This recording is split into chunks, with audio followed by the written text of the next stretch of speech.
ब्राह्मण होते हुए भी शुक्राचार्य क्यों बन गए असुरों के गुरु? शुक्राचार्य महर्षि भृगु के पुत्र और भगवान विष्णु के भक्त प्रहलाद के भांजे थे। महर्षि भृगु की पहली पत्नी का नाम ख्याति था, जो उनके भाई दक्ष की कन्या थी। ख्याति से भृगु को 2 पुत्र दाता और विधाता मिले और एक बेटी लक्ष्मी का जन्म हुआ।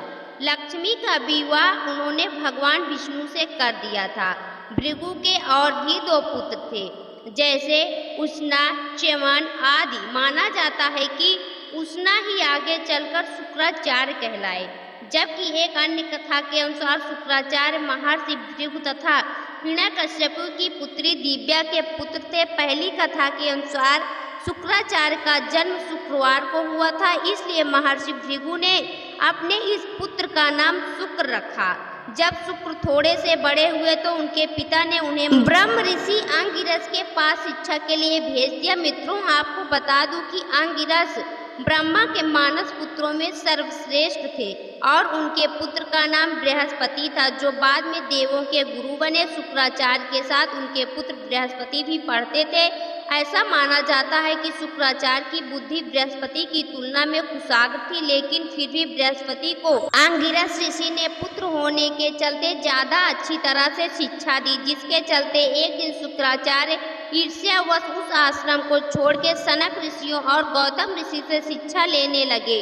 फिर शिक्षा पूर्ण होने के बाद शुक्राचार्य को पता चला कि बृहस्पति को देवों ने अपना गुरु नियुक्त किया है, तो वह ईर्ष्यावश दैत्यों के गुरु बनने की बात मन में ठान ली, परंतु उसमें सबसे बड़ी बाधा दैत्यों को देवों के हाथों हमेशा मिलने वाली पराजय थी। उसके बाद शुक्राचार्य मन ही मन ये सोचने लगे कि अगर मैं भगवान शिव को प्रसन्न कर उनसे संजीवनी मंत्र प्राप्त कर लेता हूँ, तो मैं दैत्यों को देवों पर अवश्य विजय दिलवा दूंगा। और यही सोचकर उन्होंने भगवान शिव की कठोर तपस्या शुरू कर दी।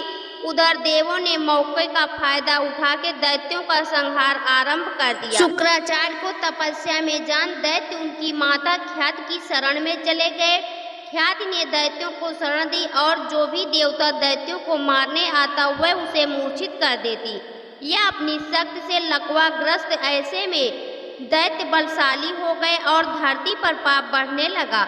तब धरती पर धर्म की स्थापना के लिए भगवान विष्णु ने शुक्राचार्य की मां और भृगु ऋषि की पत्नी ख्याति का सुदर्शन चक्र से सर काट दैत्यों के संहार में देवों की और समूचे जगत की मदद की।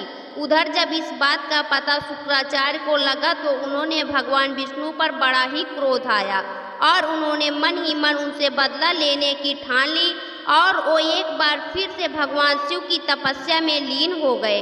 कई सालों के बाद घोर तपस्या के बाद आखिरकार उन्होंने भगवान शिव से संजीवनी मंत्र पाया और दैत्यों के राज्य को पुनः स्थापित कर अपनी मां का बदला लिया।